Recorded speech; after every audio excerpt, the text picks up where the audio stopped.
AIB 18 के official answer की में बहुत सारे एरर्स हैं, जिसकी वजह से बहुत बच्चे जिनका नंबर कट ऑफ मार्क के इर्द गिर्द आ रहा है वो काफ़ी परेशान है। तो इस वीडियो में हम डिस्कस करेंगे कि ये कौन कौन से क्वेश्चंस हैं जिसमें AIB का सोल्यूशन गलत है और इन एरर्स को हम AIB को रिपोर्ट कैसे करें। अब इसके अलावा ऐसे भी क्वेश्चंस हैं जो सब लोगों को लग रहा है कि गलत है, पर आखिर जो AIB का सोल्यूशन है वही सही सोल्यूशन है। तो चलिए वीडियो में चलते हैं। हमारा फर्स्ट क्वेश्चन, अच्छा मैं डिस्कस कर रही हूँ यहाँ पे सेट B, ठीक है। तो जो भी क्वेश्चन नंबर्स होंगे वो मैंने सेट B के क्वेश्चन नंबर से लिया है। आप आपके सेट से ये क्वेश्चंस मैच कर लीजिए, ठीक है। क्वेश्चन नंबर मैच नहीं करना है, क्वेश्चन मैच करके आप AIB को रिपोर्ट कर सकते हो। मैं अभी बताती हूँ। तो सेट B में पहला मैंने लिया क्वेश्चन नंबर 3, ठीक है।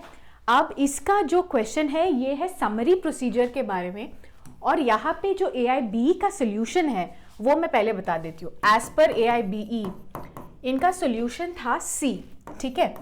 पर मेरे हिसाब से ये गलत है और ये पूरा क्वेश्चन ही रॉन्ग है। क्यों मैम, क्यों कह रहे हो क्वेश्चन इज रॉन्ग? ये ना अगर आप सेक्शन 260 खोलोगे, 260 किस बेर एक्ट का? CRPC का, ठीक है। तो 260 खोलोगे तो उसमें ये लिखा होता है जो सेक्शन 454 का ऑफेंस है, सेक्शन 504 का ऑफेंस है, ये दो ऑफेंसेस भी आप समरी में ट्राई कर सकते हो, ठीक है।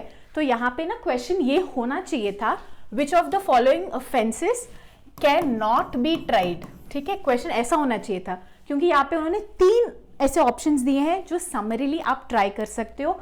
सिर्फ ऑप्शन डी आप समरी ट्राई नहीं कर सकते, ठीक है। तो मेरे हिसाब से ये गलत है। अब ये इसको रिपोर्ट कैसे करते हैं मैम, बहुत लोग मुझसे पूछ रहे हैं। आपको ना 2 to 3 डेज का टाइम दिया जाता है AIBE के वेबसाइट पे ही।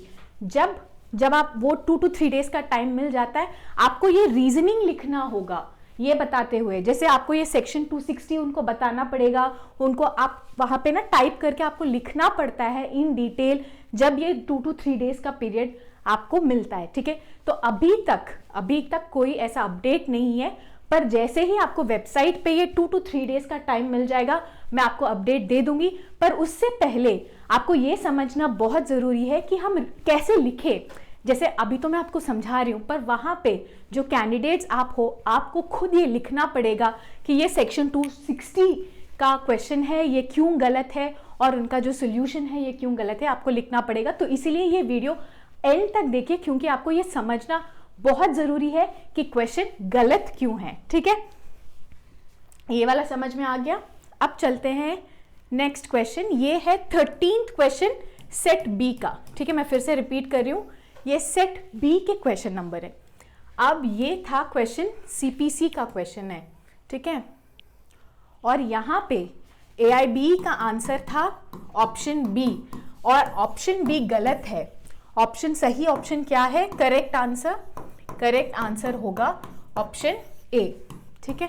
ये क्योंकि ये अमेंडमेंट है, ये 1976 में आया था। और मैम इसको रिपोर्ट कैसे करें? आप जब रिपोर्ट करोगे ऑर्डर 16 रूल 1A, आपको ये बताना पड़ेगा कि अगर आप ये वाला रूल देखेंगे तो उसमें आपको मिलेगा 1976 अमेंडमेंट। ये बैरक्ट का ही क्वेश्चन है। अगर आप ये जानना चाहते हैं कि ये सारा कैसे डिस्कस कर रही हूँ, इसका मैंने डिटेल्ड वीडियो बनाया जिसमें मैंने बैरक्ट से आपको दिखाया कि इसका सही आंसर क्या है। वो वीडियो भी होगा, आप वो वीडियो भी एक बार देख लेंगे तो आपको एकदम क्लैरिटी आ जाएगा कि क्या क्या लिख के आप रिपोर्ट करोगे AIB को, ठीक है। हाँ, ये आ गया 29 क्वेश्चन सेट B का, ठीक है। ये भी गलत है। क्यों? यहाँ पे पूछ रहे हैं हाफ ब्लड का मतलब क्या होता है और किस एक्ट के बारे में पूछ रहे हैं? ये हो गया हिंदू मैरिज एक्ट के बारे में। तो यहाँ पे AIBE का आंसर था ऑप्शन C, पर करेक्ट आंसर है ऑप्शन B, ठीक है। ये हो गया option B, correct answer option B है, ऑप्शन C गलत है। और क्यों गलत है इसके लिए आप लिखोगे रीजन, सेक्शन 3 सब clause C of Hindu marriage act. ये वहीं से उन्होंने सीधा सीधा डेफिनेशन ही उठाया है, पर उन्होंने समहाउ की में गलती कर दी, ठीक है। तो अगर आप बेर एक्ट खोलोगे, section 3C of Hindu marriage act, आपको क्लियरली मिल जाएगा कि हाफ ब्लड वो लोग होते हैं जहां पे मेल कॉमन होता है और वाइफ्स अलग होती हैं, ठीक है। तो ऑप्शन बी आपका सही आंसर है, ऑप्शन सी नहीं है। चलते हैं एक और क्वेश्चन 30, और यहां पे भी हिंदू मैरिज एक्ट का क्वेश्चन है। ये भी गलत है क्योंकि यहां पे सही आंसर होना चाहिए था ऑप्शन बी। कंफ्यूजन ना हो मैं फिर से लिख देती हूँ, ऑप्शन बी करेक्ट आंसर होना चाहिए, पर AIB ने कौन सा आंसर दिया है? AIB ने दिया है डी, जो कि गलत है, ठीक है। इसके लिए आप कौन सा सेक्शन रेफर करोगे? इसके लिए आप रेफर करोगे section 5 of Hindu marriage act. क्यों section 5 of Hindu marriage act में ये होता है कि कोई भी दो लोग अगर वो प्रोहिबिटेड डिग्रीज ऑफ रिलेशनशिप में हो तो वो शादी नहीं कर सकते। तो यहाँ पे जो ऑप्शन बी है वो यहाँ पे राइट आंसर होना चाहिए था, क्योंकि उन्होंने नॉट का पूछा, तो हमें इनवैलिड कंडीशन ढूंढना है, तो इसीलिए राइट आंसर बी होगा, ठीक है। तो ये भी आप रिपोर्ट कर सकते हो और इसका आप मार्क्स पा सकते हैं, ठीक है। चलिए एक और क्वेश्चन है, ये भी हिंदू मैरिज एक्ट। आप देख रहे हो हिंदू मैरिज एक्ट से 3 क्वेश्चंस हैं जिनका की गलत है, ठीक है। तो डेफिनेटली ये देखना और रिपोर्ट भी करना आपको। चलिए ये वाला क्वेश्चन, ये भी बेर एक्ट का ही क्वेश्चन है। ये पूछ रहे हैं section 13 sub clause 1 of Hindu marriage act. यहाँ पे ये काफी क्लियर है, अगर आप बेर एक्ट खोलोगे तो सेक्शन 13 में एक ही वर्ड लिखा होता है डिवोर्स, इसके अलावा कुछ और वर्ड्स लिखे ही नहीं है। तो यहाँ पे ऑप्शन 3 करेक्ट है, तो ऑप्शन डी आपको मार्क करना है, ठीक है। तो AIB ने क्या किया? AIB के हिसाब से क्या था? AIB के हिसाब से बी है, which is wrong, and correct answer is option D, ठीक है। ध्यान रख लो, बिकॉज 3 मार्क्स हैं और अगर आप कट ऑफ के इर्द गिर्द में हो, 3-4 नंबर बहुत मैटर करते हैं, ठीक है। बहुत लोग मैसेज कर रहे हैं कि मैम पता नहीं चल रहा क्योंकि हम 35 पे अटके हैं, तो वो अलग बात है, पर 42, 44 पे अटक गए हैं, तो काफी उन लोग परेशान हो रहे। तो डोंट वरी, ये वीडियो देखना और जैसे ही पोर्टल खुल जाता है एरर्स रिपोर्ट करने के लिए, तो प्लीज रिपोर्ट कीजिए, इससे सब लोग बेनिफिट होंगे, ठीक है। हाँ, अब आगे 64, ये ना क्वेश्चन है इनकम टैक्स से। यहां पे ऑप्शन जो की में है, AIB का ऑप्शन है, वो है बी, एंड मैंने जो डिटेल्ड वीडियो किया है उसमें मैंने ऑप्शन बताया, करेक्ट ऑप्शन इज बी, ठीक है। तो बहुत लोग मैंने देखा काफी और कीज जहां पे ये कह रहे हैं ये क्वेश्चन डिस्प्यूटेड है, ये गलत है।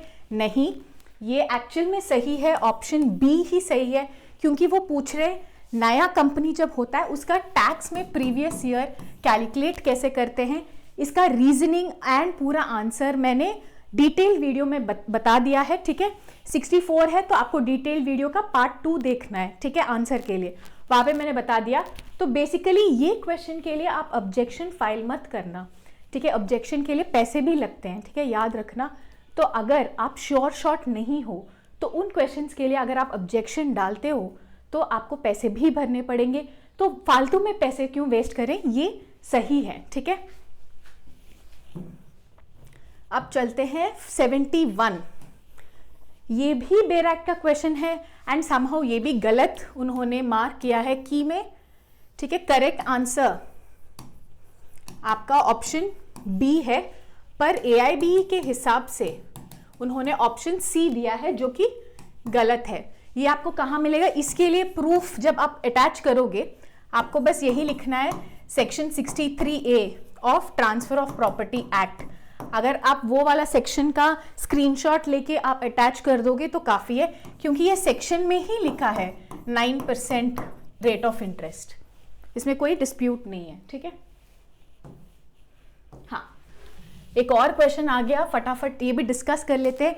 ये क्वेश्चन में जो आंसर है AIB का वो है, एक से मैं बता देती हूँ, हाँ, इसमें AIBE का आंसर है ऑप्शन बी 12 मंथ्स। और जो मेरा की है करेक्ट आंसर का की, उसमें भी मैंने बोला ऑप्शन बी ही सही है। ठीक है, क्यों इसमें भी कंफ्यूजन क्यों हो रहा है मैं बता देती हूँ। यहाँ पे ना वो पूछ रहे हैं क्वेश्चन एज पर 2013 एक्ट। आपको एक चीज समझनी है, इस लैंड एक्विजिशन एक्ट का ना 2013 से पहले एक और एक्ट हुआ करता था। उस पुराने वाले एक्ट में 24 मंथ्स का टाइम था। ठीक है, पर क्वेश्चन में काफी क्लियर है कि वो पूछ रहे हैं 2013 एक्ट में टाइम पीरियड है ना। तो 2013 एक्ट में टाइम पीरियड बहुत क्लियर है 12 मंथ्स, उसमें कोई डिस्प्यूट नहीं है। तो ये वाला क्वेश्चन में भी AIB ही सही है, तो इसके लिए फिर से फालतू में ऑब्जेक्शंस नहीं फाइल करना है। ठीक है, हो गया BB क्लियर हो। अगर ये मैं समझा रही हूँ, अगर आपको फिर भी डाउट आ रहा है कि मैम किस क्वेश्चन के लिए ऑब्जेक्शन फाइल करें नहीं करें, आप प्लीज़ मुझे कमेंट्स में बताना, मैं और भी डिटेल में समझा दूंगी ताकि किसी को भी कोई प्रॉब्लम नहीं हो, AIB का सॉल्यूशन की मैच करने में या रिपोर्ट करने में कोई प्रॉब्लम नहीं हो। ठीक है, चलते हैं, एक सेकेंड, ये हो गया 98। अगेन मैं रिपीट कर रही हूँ, सेट B के क्वेश्चन नंबर्स है ये। अब हम, हाँ, यहाँ पे भी ना ये एक्चुअली बेयर एक्ट का ही क्वेश्चन है, ये काफ़ी सिंपल है, बट AIB की की में AIB के हिसाब से आंसर होना चाहिए A, पर ये गलत है। एंड करेक्ट आंसर क्या है? Option D। Option D correct answer है। मैम ये कैसे पता चले? ये तो काफ़ी सिंपल क्वेश्चन है, आप CRPC का बेयर एक्ट का स्क्रीनशॉट लगा के आप ये प्रूव कर सकते हो, क्योंकि जो वर्ड है प्राइवेट पर्सन वर्ड 41 में कहीं नहीं आता है उनके हिसाब से। तो करेक्ट आंसर ऑप्शन ए है, सेक्शन 41। पर सेक्शन 41 में प्राइवेट पार्टी के बारे में कुछ नहीं बोलते, उसमें अरेस्ट बाय पुलिस ऑफिसर्स के बारे में बात होती है। तो यहाँ पे सिर्फ एक ही ऑप्शन सही ऑप्शन है, जो कि सेक्शन 43 है। ठीक है, आई होप आपको ये वीडियो बहुत अच्छा लगा। Please share with all your friends जिन्होंने भी AIB का एग्जाम दिया है, सबके साथ शेयर कर दीजिए एंड लाइक कर दीजिए, ये सब आप सबको बहुत यूजफुल रहेगा। Thank you.